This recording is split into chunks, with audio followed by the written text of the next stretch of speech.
Have your attention? Good evening. I just want to give a short introduction to our speaker tonight. In the 19th century, at the same time that Ashkenazi rabbis, most notably the Khatam Sofer, took a stance, the famous stance, Chadash Asur min HaTorah, anything new was prohibited from the Torah in reaction to the Reform movement. During the same time, in the 19th century, the rabbis of Sephardic lands continued with the kind of open-minded philosophy and spirit that of convivencia, of living together, that they inherited from medieval Spain.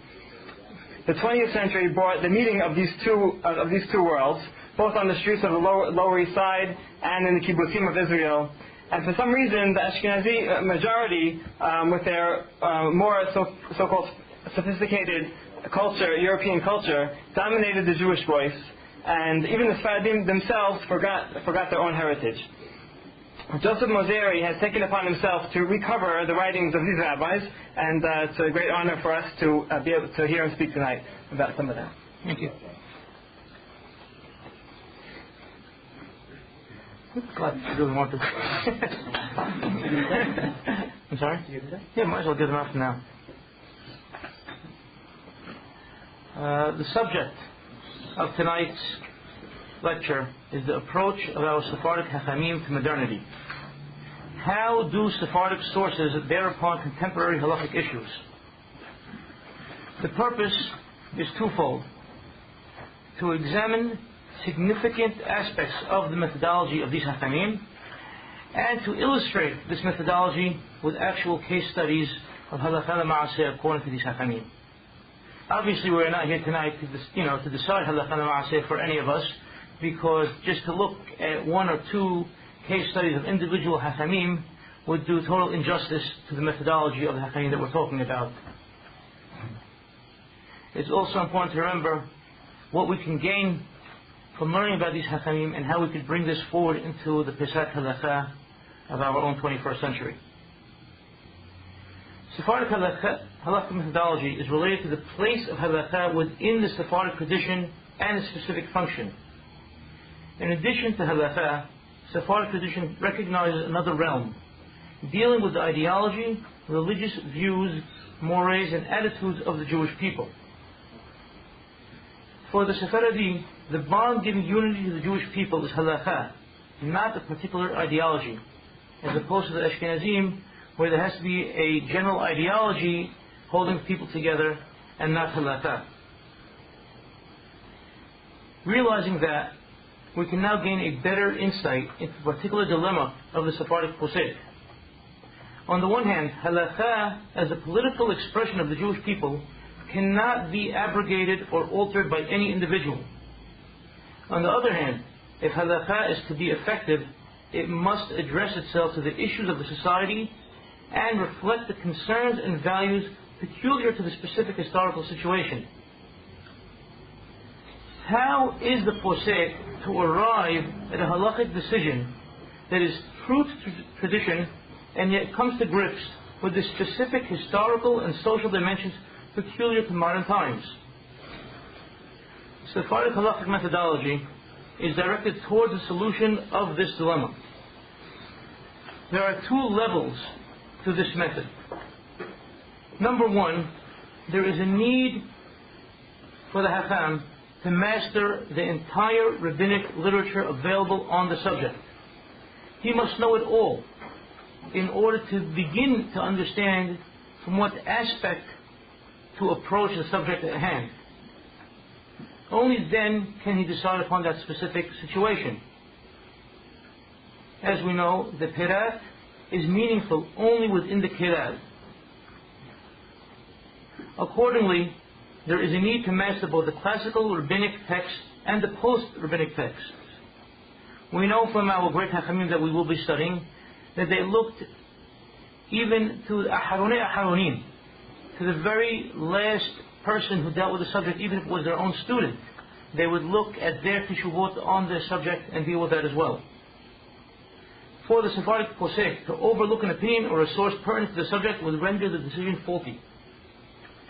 The second level of this method is that it means that the ideas and legal opinions must be understood within their proper historical context.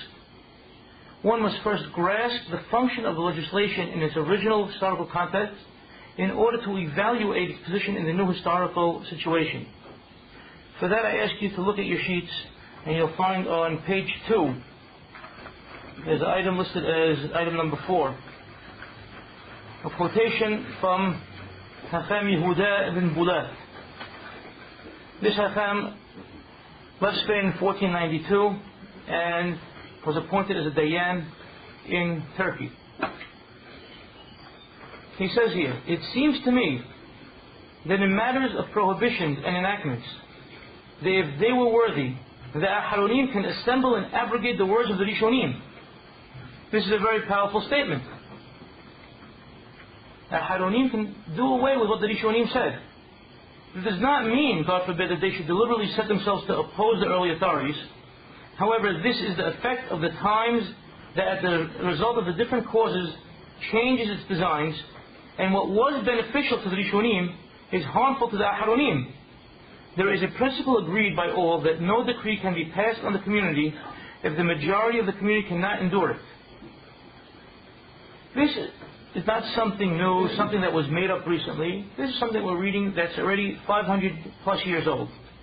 And it's not something that was forgotten by our Hachamim. If you go back to page 1, you will see Eliyahu Hazan, almost 350 to 400 years later, talking about the same ideal. I prefer to read it in the Hebrew. وبحيوت التوراة الكدوشة نتنا لبني آدم جسميين. The Torah was given to physical human beings. ועدولين ויכול תمورة. And they're always subject to different changes. بتحلفوت عيتين وزمانين. Any kinds of changes in time. هموشنين وهالجزيرات, whether it be the rules or the decrees. هالتبعين والمزاجين, whether it be nature or climate. همدينو وإقلومين, whether it be in the state that they are in or in different realm. Therefore, on purpose, the Torah is written in a hidden manner. It is written in ambiguity. And it can accept upon itself any true perush at any day and time.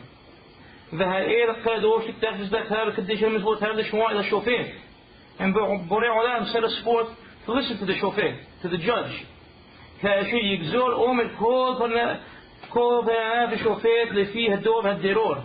Whatever will be established by the rulers according to the generation and according to the freedom that may be enacted at that time. And when the next generation comes to play and the new leaders, and they see that the people cannot hold up and cannot live up to the standards of the previous generation,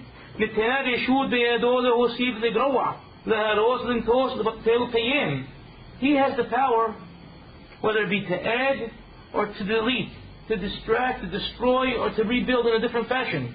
As long as he does it with the fear of God on his face, any time.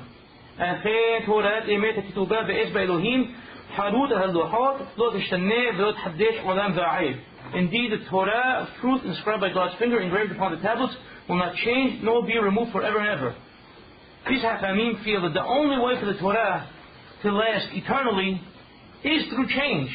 The Torah has opened itself up for change and has allowed change.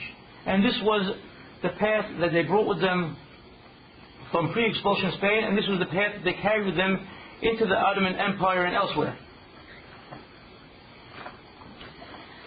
Based upon this, I want to tell you, we as Sephardim, and those who follow the Sephardi Talmidei Hachamim, we are not Orthodox. We're not. Orthodoxy is something that we never had, and you have to understand Orthodoxy in its true historical context. In the 18th and 19th centuries, European Jewry underwent processes of enlightenment and secularization, accompanied by internal sociological and ideological tensions.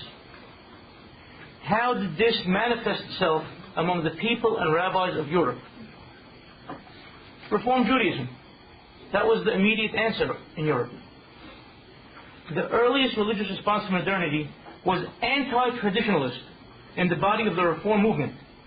It denied the eternal validity of the halakha, which had until now governed all aspects of Jewish life, and instituted major changes in liturgical practice.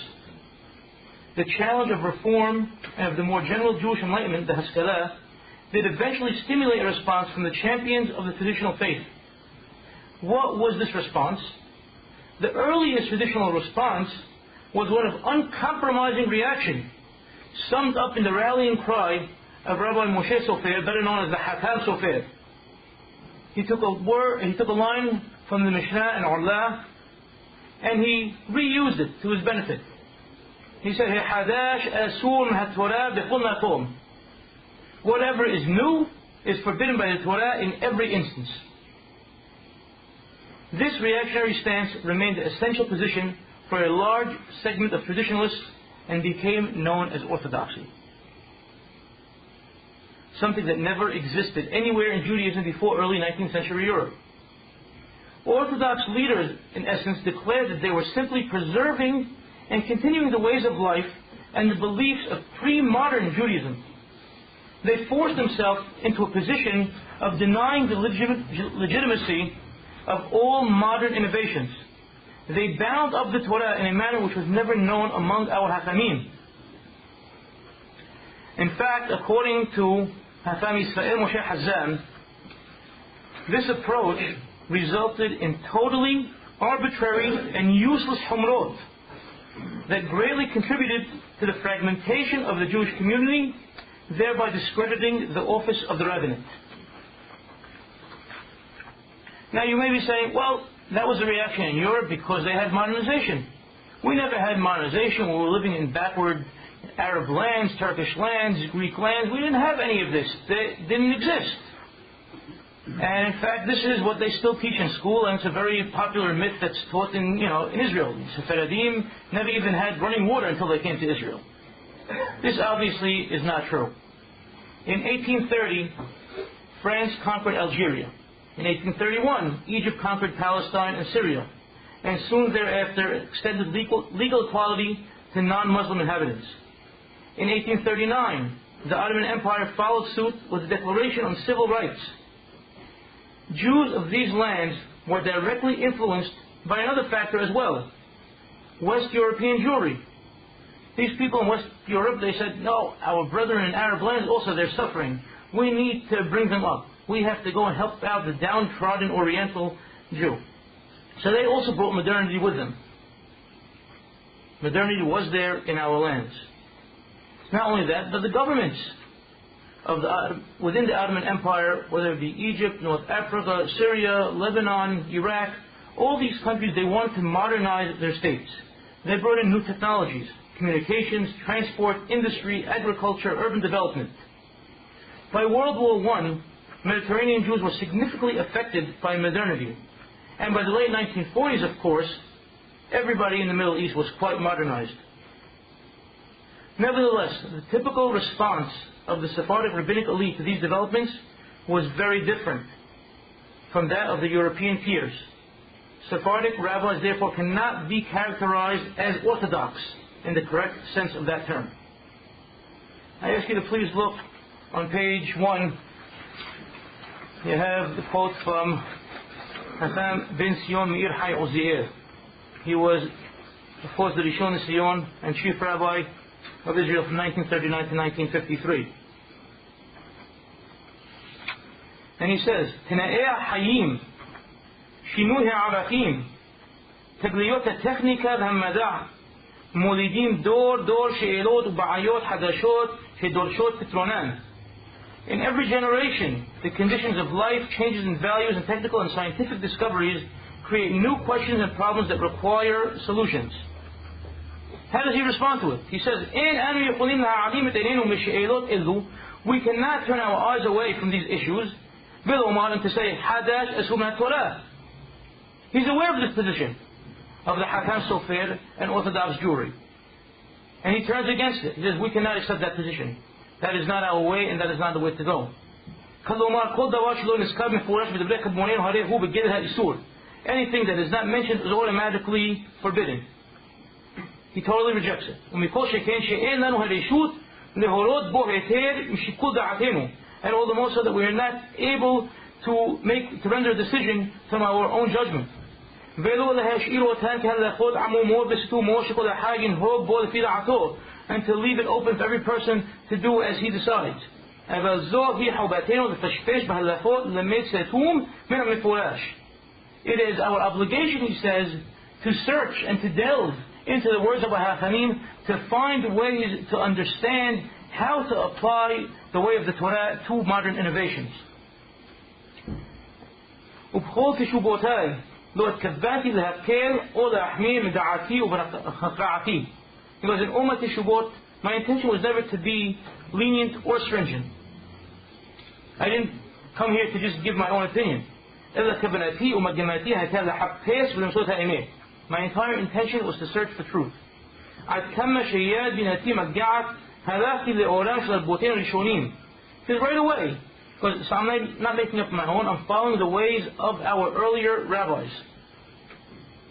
شميمهم أنو شوتيم وبأورام أنو مؤريم وبور كدوش زي هيسم مكورها أورها الجنوز عن العالم هيروتي عيناي. These are the people from the I walked in the light of the earlier masters, whose waters we drink and whose light enlightens us. With this holy light, which issues from the source of the hidden, concealed light, I illuminated my eyes. This was the way of the Sephardic Hachamim. In fact, his student, if you look on the top of the next page, Rabbi Haim David HaLevi, who was the chief rabbi of Tel Aviv until 1998, when attacked by those who said, how can you make up all these innovative halachot? This is his response.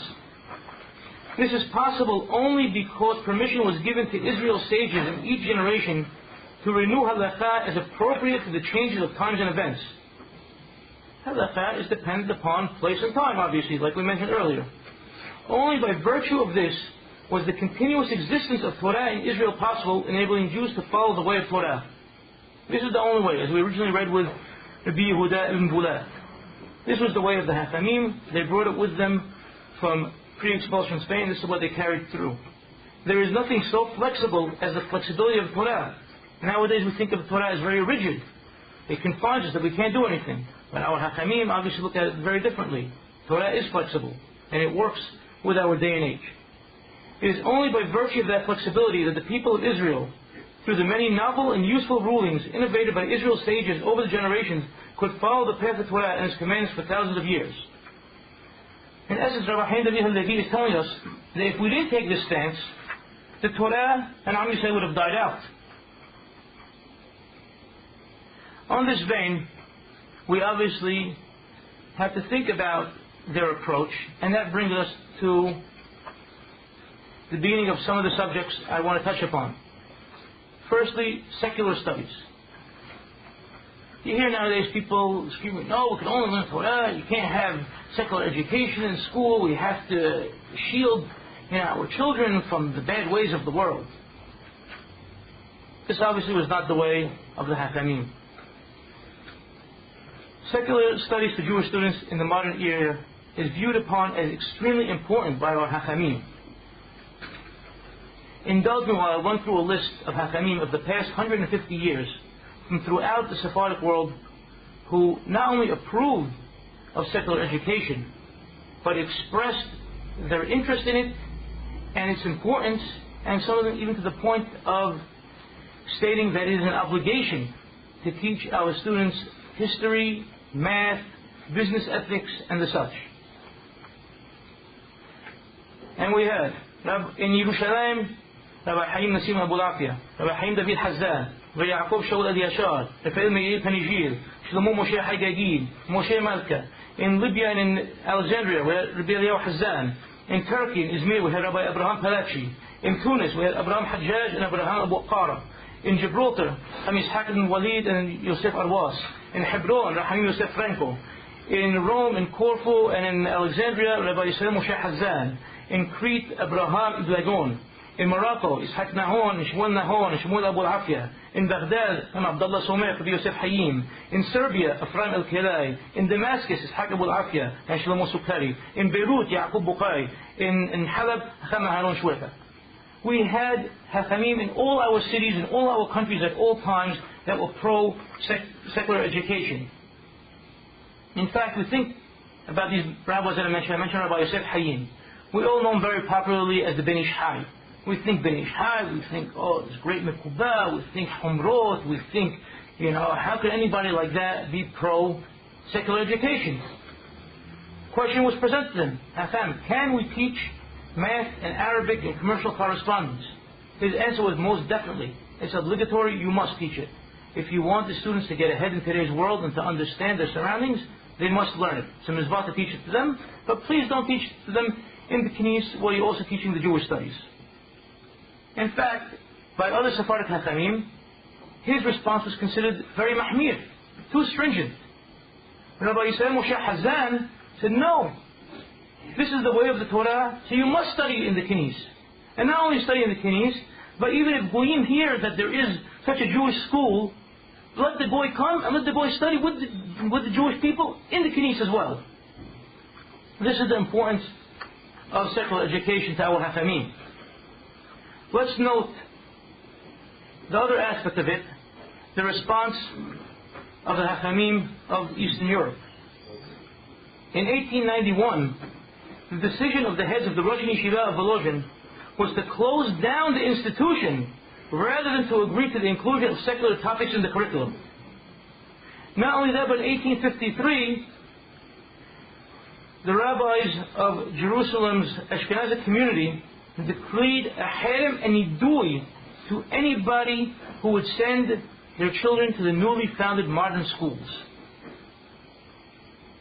Very different scope, very different way of looking at things. Once you close everybody off to secular education, you're closing off everything else that has to do with living in today's world. Didn't the rabbis in Halab oppose the alliance when it was first opened? No, when it was first opened, they were very pro it. It was only later on, when members of the Bnei B'rith came in, that they opposed it. Look at the early writings and the letters that they wrote that you could find in the archives of the alliance, and you'll see they were very pro the alliance in the early days.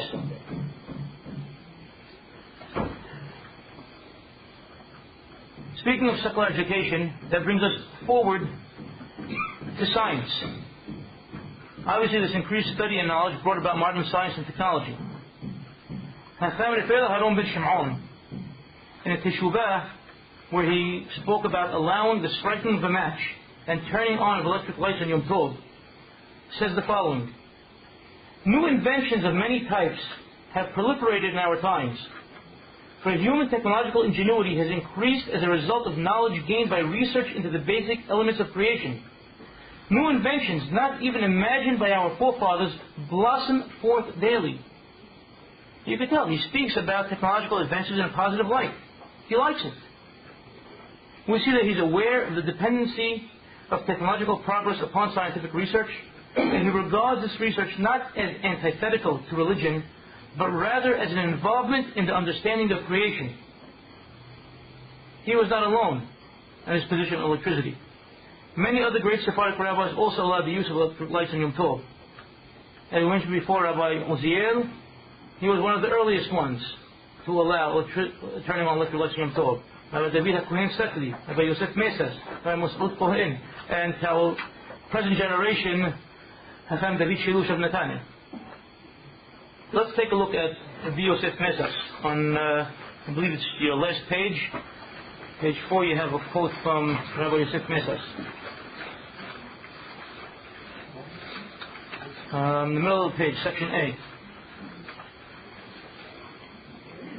This is just, of course, a very, very short excerpt that he wrote much later in his life, and not the actual Teshuvah, where he deals with why he allows electricity on Yom Tov. The person asked him a question as to why is there a difference between Sephardim and Ashkenazim when it comes to this halakha. And he of course says there shouldn't be any difference, but he begins as such. Haddavar Pashut, it's very simple. בטעם האשכנזים הוא משום שחושבים הדלקת החשמל ביום טוב שהוא נולד ונולד אסור ביום טוב. they consider it giving birth. They're turning on electric lights. And he says, no, this is, of course, Nolad is Asur and Yom Tov, and therefore will be Asur. He says, we as Sephardim say, Ve'anan tamhinin hadbe'azeh. We are bewildered by this position. Ve'anze Nolad kelad. Nothing's being created over here, nothing's being born anew. כי כל חוטי החשמל שברחוב מלאים זרם החשמל תמיד, והחוטים שבבית הם ריקים. ועל ידי הטיית המפתח, מתחברים החוטים והזרם נכנס לחוטי הבית, ומתקבץ תוך הגביע ועושה שלהבת.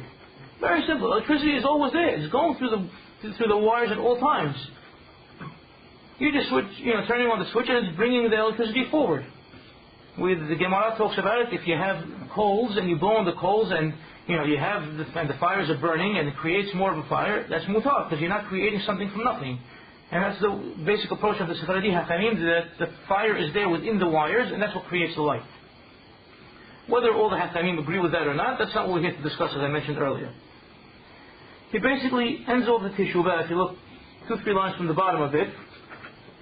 וכבר התווכחתי בחוץ לארץ ופה בארץ עם הרבה רבנים מהאחים האשכנזים והודו על האמת. I've discussed it and I've argued with them on this point and about electricity, and they all agree, yes, I'm right. They're wrong and I'm right. The emet is that it is allowed. ורק השיבו מאחר שקוראים להגו לאסור כאשר להתיר. They already have gone into the habit of forbidding. They don't know how to say something's permissible now. He feels that they're just like pushing him off with that answer. They just, they don't know how to deal with it anymore. But let's go one step further. Look at the top of the page. Look at the genius of Rabbi Yosef Mesas. When he was asked about using an electric menorah for the holiday of Hanukkah, he of course allows it, but he gets into a full discussion about the Mikdash and the menorah. And he says the following: ועוד אני אומר, זה פשוט וברור, שאם היה אור האלקטריסיטי מצוי בזמן המקדש, ודאי שבו היו מדליקים המנורה. He says if electricity existed at the time of the Mikdash, 100%, no question about it, the menorah in the Mikdash would be an electric menorah. משום שאי אפשר להיות שנמלא בתינו החולים באורים גדולים של אור החשמל היקר הזה. So it would be impossible. How are we going to fill up our own homes with this wonderful, this great electric light? שהוא מעין דוגמה של מעלה. He compares it to the light of Borei Olam, of heaven. ובבית אלוהים הקדוש נדליק בשמן זית. But now in God's house, this great holy structure that we have, we're going to light with a little bit of olive oil. שאפילו העניים הגרועים מואסים אותו בזמן הזה. That even the poorest of poor people wouldn't even consider such a thing to light their homes with nowadays. They hate it. ופשוט שממנו נדליק בבית האחרון שיבנה ונבנה בימינו אמן. And he says point blank in the third bit of Mikdash that we should speedily have nowadays, 100% according to his opinion, that's what we're going to have, an electric menorah. It's a very wild teshuvah if you think about it. 3 things can be learned from it. Electric light is modeled after a heavenly model. מעין דוגמה של מעלה. This goes back to the teshuvah of Rabbi Eliyahu. Modern science uncovers sublime aspects of creation. These are the elements that Rabbi Eliyahu was talking about. He compares our homes and Beit Hashem. How could our homes be more advanced and brighter than Beit HaMikdash? We can't do that. That would be poking fun of the Torah. And third of all, it makes us think all about the extensive Torah and rabbinic literature regarding the structure of the menorah. Throughout the Torah, it uses all the details of the menorah. In the Mishnah, in the Gemara, later rabbinic writings, they all talk about the menorah has to look like this, and shaped like this, and the oil has to be like this, and the wicks have to be pointed sideways and backward, and everybody gets into the whole thing. Reading this teshuvah, now it seems that all these passages are only technologically contingent. The Torah is going into all this great detail, we understand from Yosef Mesas, because we have to understand the importance of bringing it up to the modern day, of updating our vision of what that menorah should be like. If our best light is electricity, that's what we use in the Beit HaMikdash. Beit Hashem must have the best, therefore the Torah is in the essence commanding us to keep up with technology. After all this, who still believes Hadash Asur min HaTorah? Can you really take such a stance? Now you may all be thinking, well, okay, you bring one leniency after another after another. No, dealing with modernity does not mean leniency. It could be taking a more stringent position as well. We have on page 3 a Teshuvah from Khan Abdullah Someh. Khan Abdullah Someh was one of the greatest rabbis of Baghdad from 1813 to 1889. Many Jews from Iraq moved to India, and they would send him questions on a regular basis. And they sent him a question. They were asking him about what we know today about having a goyim kines to turn lights on and off and such. At the time they weren't using electric lights, it seems, from his teshuvah, but they were using, regular flames.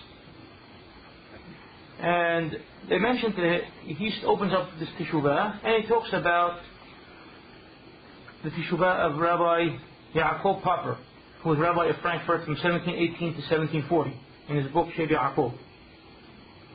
So over there, Rabbi Popper, of course, advocates that we must have a Shabbat goy. We must have a goy to turn the flames on and off in the Bet Knesset, because otherwise we're running into too many problems. If we leave the flame on, we're in the risk of the Sephardim burning, catching fire, the building burning down, and then the goyim will come and say that the Jews burned down a building even though it's their own, so they could harm the buildings of the goyim that are in the same area. And then the Bnei Yisrael, the Jews will also have to come and put out the fires themselves, and that's another issue of Shabbat, etc., etc. Abdullah Someh rejects the whole thing. If you look at the third paragraph, that starts Nimsa Ikar Tokef. Nimsa Ikar Tokef hayateh shel Harab Sheb Yaakov וסרח שלו משום כתבי הקודש וגם עלילות הגויים. Okay, then he puts in a nutshell, this is the position of the Sheb Yaakov. But he rejects it. He says, but nowadays, Baruch Hashem, no, things have become a lot better here in the diaspora, in our day and age, in our places. Even in Europe and even here in the Turkish Empire, in the Ottoman Empire. They're not going to go and create a ruckus and say the Jews did it on purpose, that they burnt the building down to burn down, the homes of non-Jews that live around.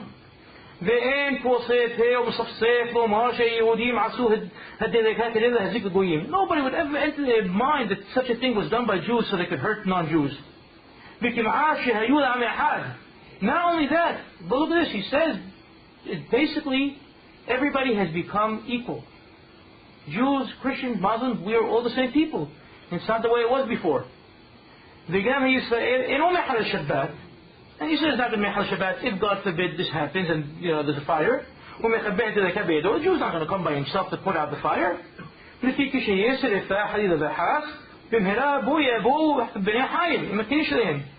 the fire department is going to come. We live in modern day and age. Average Joe Schmo doesn't grab a bucket and a pail and go start throwing out fire. Pull it to the fire department. They know what they're doing and they come and do it. There's no problem.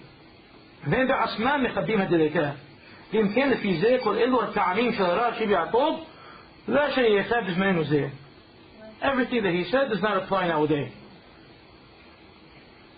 And he continues, of course, and it all depends upon the time and the place. And if your situation over there in India is a situation where you have the problems of the Sheb Yaakov, then fine. Follow his opinion of having a goy come, Shabbat night and turning out the lights and putting them on in the morning. But if you don't have the situation, do what we do here in Baghdad and leave the lights on. He wrote this to Shua in 1885. He's talking about fire departments and everything. No problem. He was living in modern day and age. And he didn't take it as leniency, he used it as a stringency in this case. Another effect of the day and age, as we saw Abdullah Someh talking about equal rights among people, that moves us into the area of women's suffrage. The right of women to vote and or to be elected. As you know, Israel was occupied by Great Britain, by the English, 1917, 1918. And the Jews that were living there at the time were engaged in internal deliberations to elect an assembly that would represent them, among the new authorities. And the biggest controversial subject that came up was women's suffrage. Obviously, and not surprising in light of everything we said, Rabbi Yitzhak Kohen Kook, who we know is one of the greatest Zionists, rejected the whole issue of women. No, women cannot vote. In pre-modern Jewish communities, women never had political rights. In our day and age, they should not have political rights as well.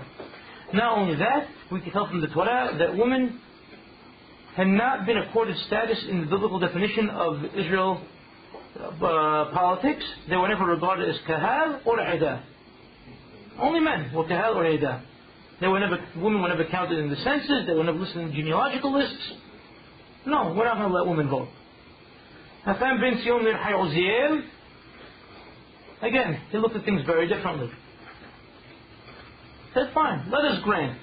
They're not kahal, they're not idah, they're zero. Okay, women are zero. Make you happy, that's what we're going to say. Because, but aren't they creatures? Weren't they created the B'Tselem Elohim? They have some sort of intelligence that they're created B'Tselem Elohim, otherwise they don't exist at all. Aren't they going to be obligated as well to listen to the people that are going to make those decisions? Any elected official, the women have to listen to. They're obligated and bound by the same laws. That being the case, they have to have some say in the matter.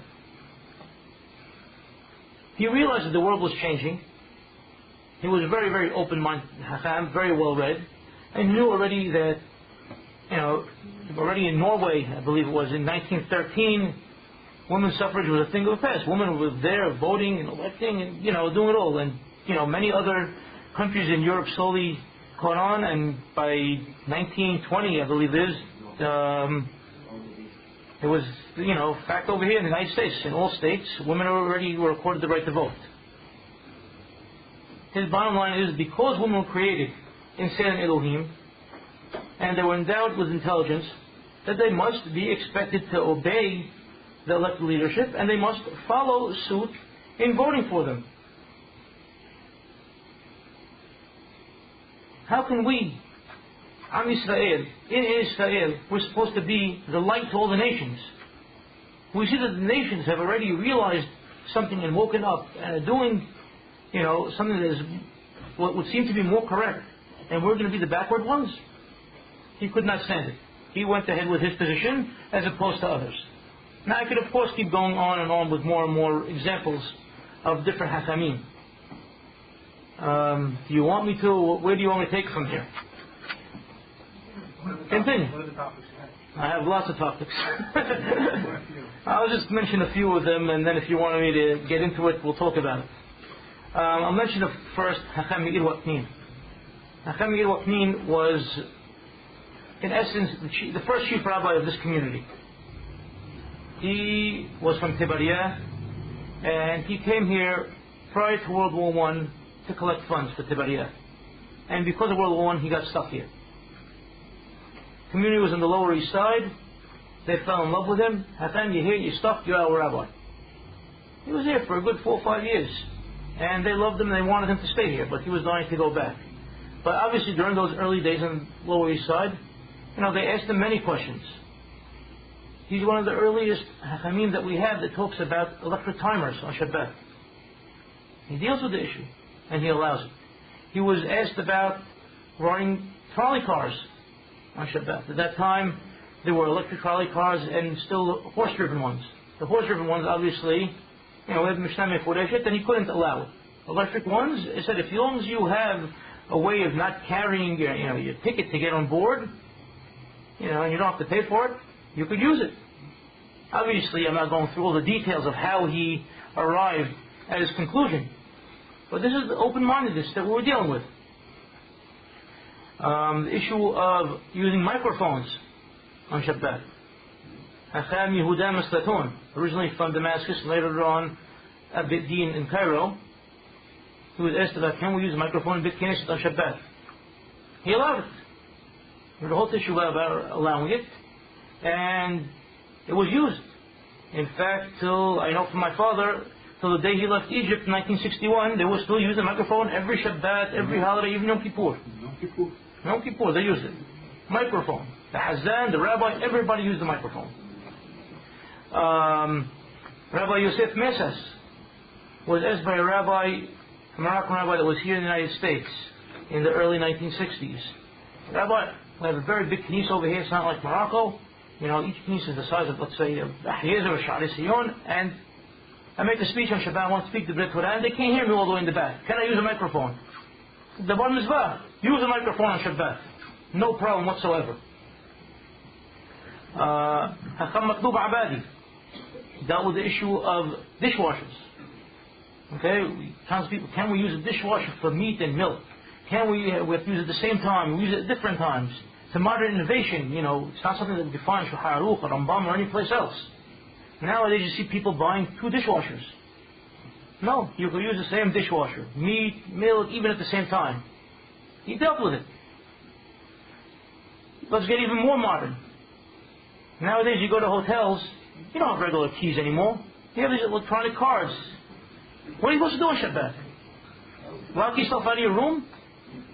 Keep your door open and hope that you don't get robbed? What do you do? None of the Hacharim want to deal with it anymore. And you ask them, and I'm going to say point blank, even ask the rabbis in our community, whether you want to call them white, black, in between, you ask me the question, I don't know, don't talk to me, don't ask me. We have in Netanyahu, we have Rabbi Shelush, he deals with it. You're in a hotel, what are you supposed to do? You're going to suffer on Shabbat? He goes, you have to do it, you use it, there's nothing happening over there. He says, whatever's happening, it's just a light emitting diode, it's a bunch of magnets and things, and there's no actual current that you're creating. He sat with an electrical engineer and he discussed it, that he deals with modernity and he finds a way to allow it. Is that the battery backup or is that the electronic? He seems to be dealing with both, and he has no problem with either one. It's not a light, it's a light emitting diode, it's not a real light. It's a diode. It's a diode, it's not a light. Not a light. Exactly. Let's deal with the subject of that's Rabbi David Shirush. God bless him, he's alive and well in Israel. He's the last of this old breed that we're talking about in my own community. No, I would still say Rabbi David Shirush is still the last of the old breed. Let's deal with the period of the Omer. The period of the Omer has always been a happy period for Am Yisrael. Only recently have we started hearing that the Omer is a sad time, and I'm not going to get into why it became a sad time, etc. But we all know we don't have weddings during the Omer. Rabbi Ishaq Nisim, who was the chief rabbi of Israel after Rabbi Uziel, he allowed weddings on Yom HaAtzmaut. Yom HaAtzmaut is a holiday. It's a true holiday. It's a modern innovation, yes, but it's real nice. It's a miracle. You could definitely have a wedding on it. Go have a wedding on it over here in Ocean Parkway. See what happens to you. Thank you. What else? You have Rabbi Eliyahu ben Amuzek. Rabbi Eliyahu ben Amuzek, we all know as a great commentator on the Torah, on Jewish ideals and thought. But he also, as all great Sephardic Hachamim, he was a halachist. Number one thing about him, he was posek. And at his time in Europe, the fashion in Italy was to be cremated. People, that's it, that was the way. I'm dying, I'm going to fight off God. God thinks he's getting me, well, I'm going to get cremated and scatter my ashes and we'll see how you're going to deal with me after my death. People are, wise guys. And his attitude was, listen, we can't fight them off. If they're going to have this idea, we can try to teach them. But the question was posed to them, now what do we do? Do we bury these ashes if we can finally convince the people to bury them, or is this haram?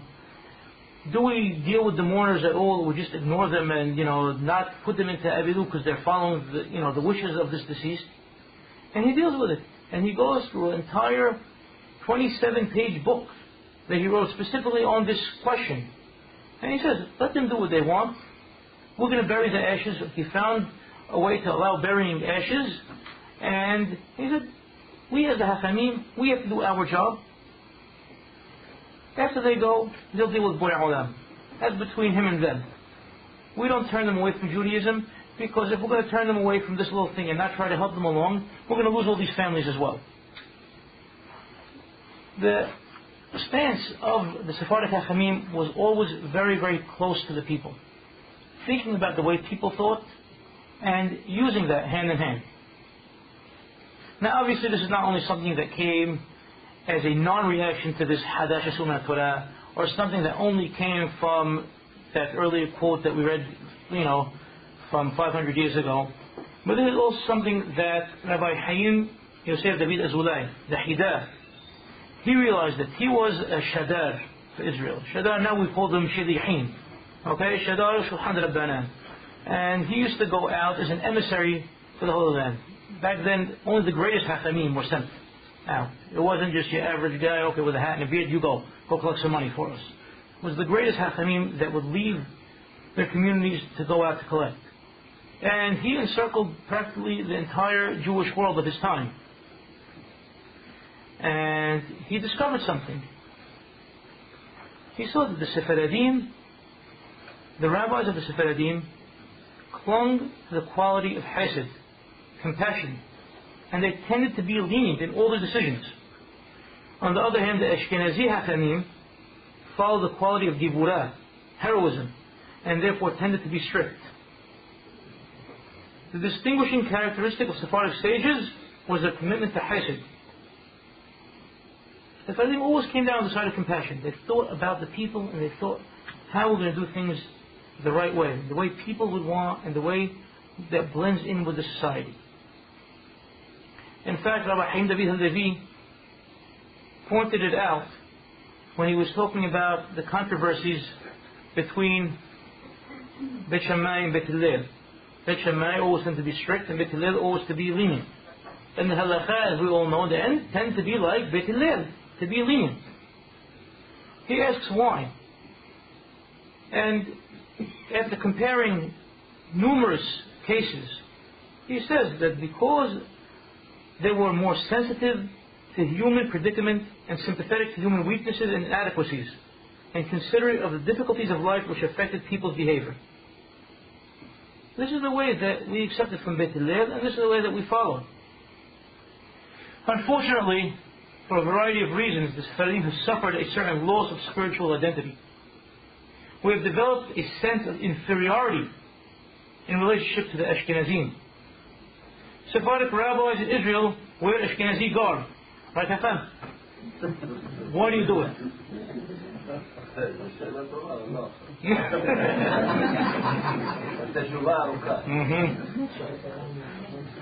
Sephardic yeshivot are only Sephardic yeshivot by name, but everything about them falls straight into the Ashkenazi mold. Somehow, we have come to believe that the Ashkenazic insistence on givurah, on heroism and strictness, is really more quote-unquote religious than the traditional Sephardic emphasis on hesed, compassion. Indeed, nowadays, to show compassion and leniency is often considered to be a sign of spiritual weakness. One who would seek a reasonable compromise is branded as a coward and as a compromiser. The Sephardic religious sensibility is of such vital importance to world Jewry that we find ourselves emulating other traditions and abandoning our own distinctive right.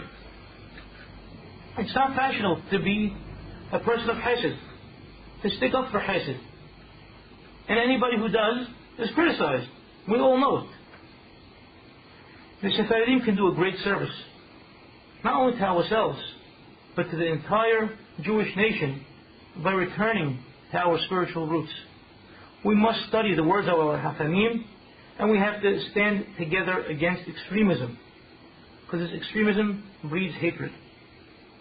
Instead of appearing to be counterfeit Ashkenazim, Sephardic Hachamim should become Sephardim.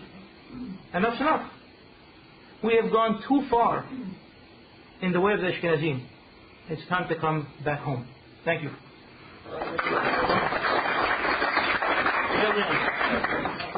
Some things where the Sephardim are stricter than the... Of course. I'm not saying no. I only brought one example how the mindset of Sephardi could be either strict or it could be lenient. but it follows in a path that always considers everything, and not, we don't go straight ahead with blinders on. Anybody else? Is it a part of custom that you can choose one rabbi, and if so, then would you be allowed to go look at all the different rabbis that you say, well, this one allows this, and this one allows the dishwasher, this one allows electric, this one allows... So how far are you on shopping around? This whole concept of Asele Charab is a difficult one, and you don't really find the Sephardic Hachamim dealing with it like the Ashkenazim, who tell you, yes, you have to have one rabbi. You don't really find it, because the Sephardim, were more cohesive. They meshed with each other, and the Hakam said so. The Hakam said, whoever was the Hakam in the place and the time, that's what they followed. They didn't have the situation that we have nowadays, that we have a zillion rabbis, each one yelling something else at us. But they had no problem. They seem to believe that search for the truth. Wherever you find the truth, that is the way to go. One Hakam could be correct on one issue, and another Hakam could be correct on a different issue. But of course, that could be correct on a different issue. But of course, I'll leave it for you to decide between you and your rabbi. Yeah, yes. What happens when you have a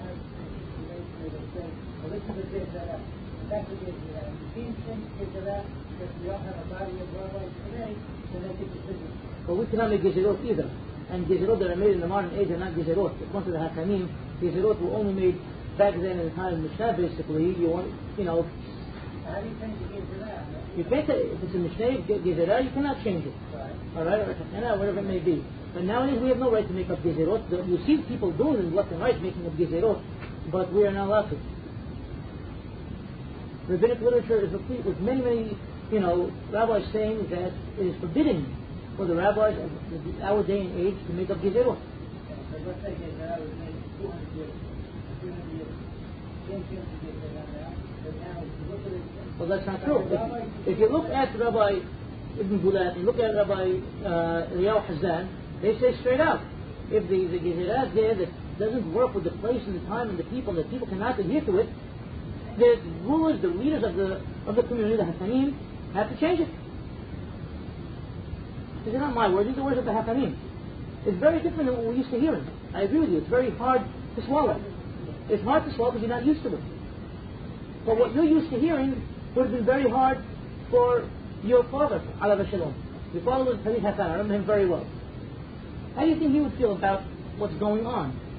Thank you. Do you have an example of that in the early days of the Of what? Doing away with the gezerah? Yeah, doing away with the Yeah, sure. I have a situation. Since you're talking about the early days. In Halab, of course. In Halab, of course, the meat was what we know today as glak. Okay? Basar Halab. When the earliest pioneers were leaving Halab to come to New York, the United States, approximately 1900, they didn't find this smooth meat over here. They found regular kosher. And they didn't know what to do. And they sent back, they didn't have Hakamim with them over here, they sent She'irat to Halab. What should we do? And Hakam Yosef Sittehon wrote a teshuvah, and it was endorsed by the chief rabbi at the time of Halab, Hakam Hiskiya Shabbetai, and he told him straight up, you follow what is the minhag of your place and time. If the people over there are eating regular kasher, what they consider kasher, according to their rabbis and their rules, that's what you do. Eat that meat. He didn't put until. There's no until. I didn't see any until. And until, so nowadays it's changed, obviously. Because nowadays you can't even find that meat. You're still looking for it. Everything has become a lot around here. I don't recall seeing any until.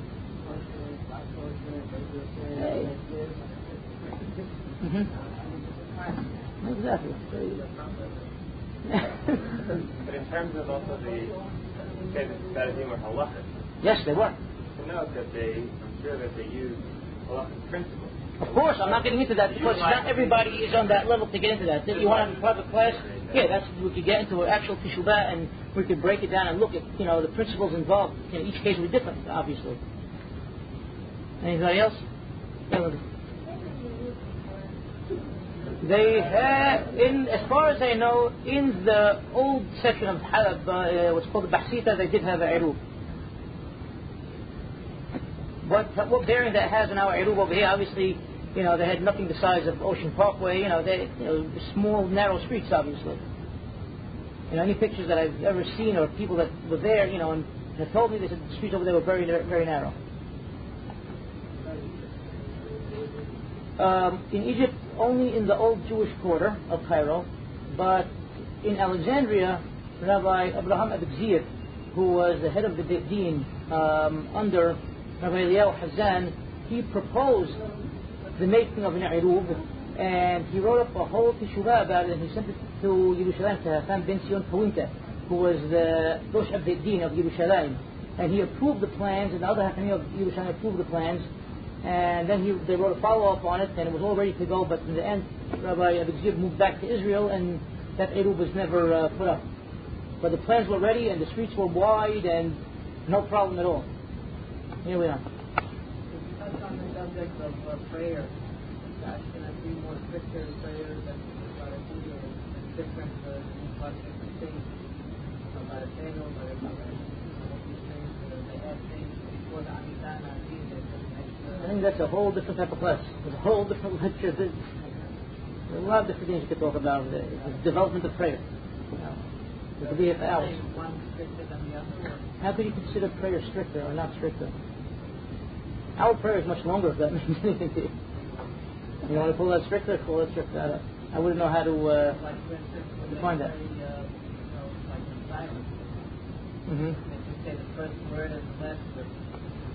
I wouldn't know how to answer you, I'll be honest with you. Zuri. Deal with the political aspect of it, how that was affected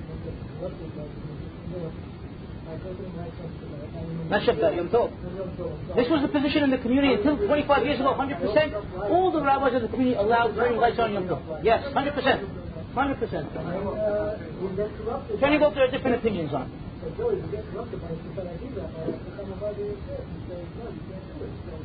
Chama Yosef has his position. His initial position, when he first wrote about it, was very, very strict. Later on, he softened up a little bit, saying that those who do it have something to rely upon.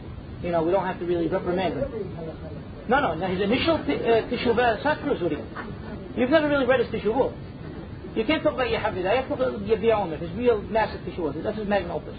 And you'll see over there that in his teshuvah on electricity, he doesn't really deal with the issues, unfortunately, and he tends to just want to side with this world of Ashkenazi Humrot on that topic. And I took to that, I don't know why. But, based upon everything we've read, and that your fathers and your grandfather and your rabbis all taught you to do that, I see no problem with you turning lights on Yom Tov. You decide. I know you do it anyway.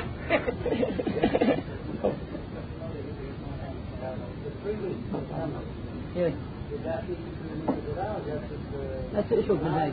That's more of the issue of Minhaj.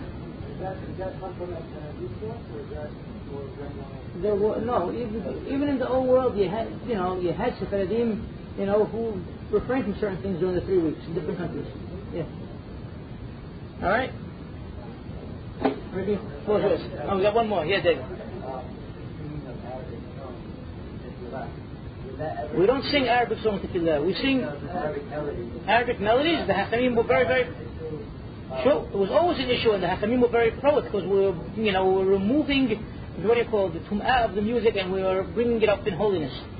They had no problem with that, singing in Hebrew. As long as we're not singing in a foreign language or singing lewd words and thoughts, they were very pro bringing that into the Tefillah. Thank you. In olden times, in medieval times, the great rabbis and philosophers were always also medicine men and pharmacists. It's great that we're continuing that ancient tradition. And we thank Jerry very much for enlightening us, and we hope that you can continue to teach us these things in the future.